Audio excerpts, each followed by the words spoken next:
Mrs. J. A. White sworn in for the state, 10th to testify.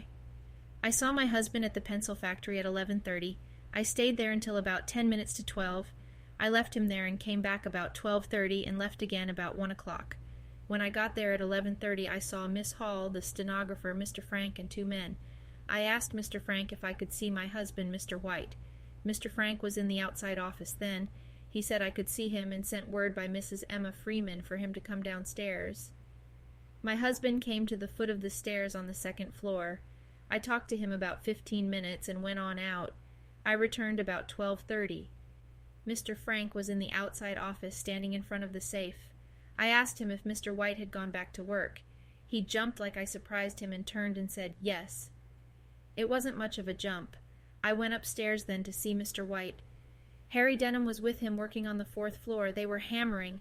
It was not a continuous noise they were making. I heard the hammer not more than once or twice. Mr. Frank came upstairs while I was up there, somewhere about 1 o'clock. I know it was before 1 because at 1 I was at McDonald's furniture store, 4 or 5 blocks from the factory. I got there a few minutes after 1. Mr. Frank told Mr. White if I wanted to get out before 3 o'clock, to come on down because he was going to leave and lock the door, that I had better be ready to go as soon as he got his coat and hat. I went on out, and as I passed, he was sitting in the outside office, writing at a table. As I was going on down the steps, I saw a negro sitting on a box close to the stairway on the 1st floor. Mr. Frank did not have his coat or hat on when I passed out. Cross-examination. I left the factory about 1 o'clock. I wouldn't say that it was positively 10 minutes to 1. While I was talking to my husband at the factory, Miss Corinthia Hall, May Barrett, and her daughter were there. Mrs. Barrett had been upstairs, and her daughter came down afterwards. Miss Hall and Mrs. Freeman left first. Mrs. Barrett and her daughter left next, and then I went. That was about 10 minutes to 12.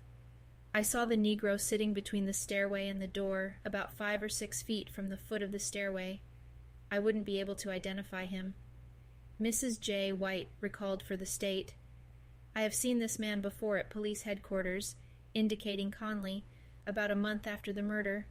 At that time I did not identify him as being the man I saw sitting on the box. The man sitting on the box was about the same size as Jim Conley. I couldn't state it was Jim Conley. He was sitting in a dark place, and he looked black to me. He had on dark clothes. I don't know whether he was bareheaded or not. I told Bass Rosser about this on May 7th. That was the first time I told of it. Cross-examination. I told the detective about this as soon as I saw one. I never kept it a secret from anybody. I spoke to Mr. Wade Campbell about seeing the darky.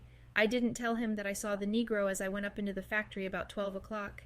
I didn't tell him that when I came down the steps the last time, I didn't see anybody.